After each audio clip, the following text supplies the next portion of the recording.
So guys, আজকে আমরা শিখাবো কিভাবে কোলকটারে সার্ভাইভ করতে হয়।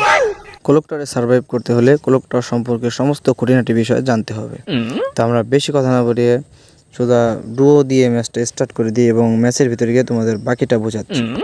চলে আসছে কিন্তু আমরা ম্যাপের ভিতরে। তোমরা এই পজিশনে ল্যান্ড করার চেষ্টা করবা। ল্যান্ডিংটা কিন্তু অবশ্যই অত্যন্ত জরুরি। তো এর সামনে কিন্তু এনিমি নামছে, অনেকগুলো এনিমি নামছে। তো এখান থেকে আমরা একটা এনিমি আমাদের আশেপাশেই নামছে, তো এটাকে আমরা খুঁজবো এখন। এই তো এনিমি, এটাকে এখন আমরা মেরে দেবো। দেখো, একটা ডুয়ো মারা কিন্তু কোনো ব্যাপারই না, যদি তোমরা একটু বুঝতে পারো যে কোন লেভেলের এনিমি এটা, তাহলে কিন্তু তোমরা বুঝতে পারবে এটা কিন্তু বট এনিমি। তো আমরা এখানে একটা টাউন দেওয়ার পর সবাই যে ভুলটা করে, সবাই আগে যায় কনফার্ম দিতে, এখানে কনফার্ম না দিয়ে কিন্তু আমরা এই সাইডে চলে আসবো। কাবার আর টিমমেট আসবে, তো চলে আসছে, এবার এটাকে আমরা মেরে দেবো।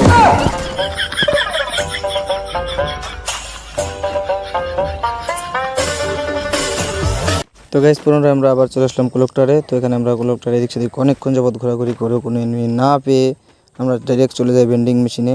ভেন্ডিং মেশিনটা ওপেন করে আমরা হিট লিস্টে মেরে দিই যে এনিমি কোথায় আছে। তো আমি দেখি হিট লিস্টে এনিমি আমার পাশেই আছে। হিট লিস্টকে মারতে গিয়ে তার টিমমেটের সাথে দেখা, তো আমরা তার সাথে একটু ফাইট করে তাকে ফুল ড্যামেজ দেওয়ার পরে কিন্তু আমরা তাকে মারতে পারি না। তো আমরা সেই না পারার দুঃখে, না মারতে পারার দুঃখে আমরা স্কিপ করে দিয়ে চলে যাই হিট লিস্টের কাছে। তো এখানে তোমাদের একটা জিনিস শেখাবো যে কীভাবে হিট লিস্ট মারতে হয়।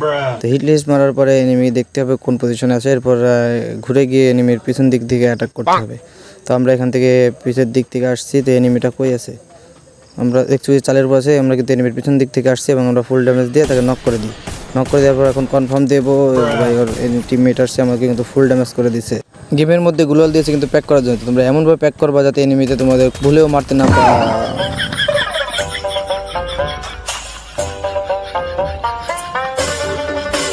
তো গাইস, আমরা আবারও চলে আসলাম কোলকটারে। তোমরা যদি এই পজিশনে ল্যান্ডটা করো তাহলে কিন্তু তোমাদের অনেক সুবিধা হবে, কারণ এখান থেকে সব দিকে দেখা যায়। তো এখানে দুইটা প্লেয়ার কিন্তু নামছে, মানে এক ডুও কিন্তু এখানে নামছে। এখন এই ডুওটাকে আমরা মারবো।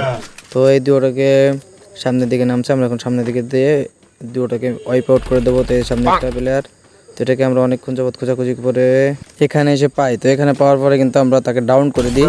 তো ডাউন করে দেওয়ার পরে কিন্তু আমরা যে ভুলটা করি যে আগে কনফার্ম দিতে যাই, তো এখানে কিন্তু কনফার্ম দিতে দেওয়া যাবে না, ও তো তাড়াহুড়া করা যাবে না। তো সাইড দিকে ওই সামনে আর টিমমেট রয়েছে যে আরেকটা, ওটাকে এখন আমরা মেরে দেবো। আর ফাইনালি কিন্তু আমাদের ফার্স্ট ডুও কিন্তু আমরা কনফার্ম দিয়ে দিতে পেরেছি। তো অনেকক্ষণ ধরে খোঁজাখুঁজি করে আমরা এনিমি যখন না পাই, তখন আমরা ডিরেক্ট চলে আসি ভেন্ডিং মেশিনে আরেকটা হিট লিস্ট করার জন্য।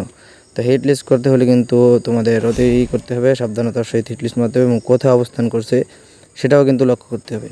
তো লক্ষ্য করে কিন্তু আমরা সেদিকে যাবো এবং কোন পজিশন দিয়ে আক্রমণ করলে আমরা সাকসেস হবো সেটাও কিন্তু আগে থেকে প্ল্যান করে রাখতে হবে, নতুবা কিন্তু ঝামেলায় পড়ে যেতে হবে। তো আমরা এই সাইড দিকে কিন্তু আমরা অ্যাটাকটা করবো, তাহলে কিন্তু আমাদের সফল হওয়ার চান্সটা অনেক বেড়ে যাবে। তো আমাদের আগে বুঝতে হবে কোন সাইডে অ্যাটাক করতে হবে এবং কতগুলো এনিমি আশপাশে আসে। তো এখানে আমরা প্রথমে একটা ঘুরলি মেরে দেখবো যে কতগুলো এনিমি আছে।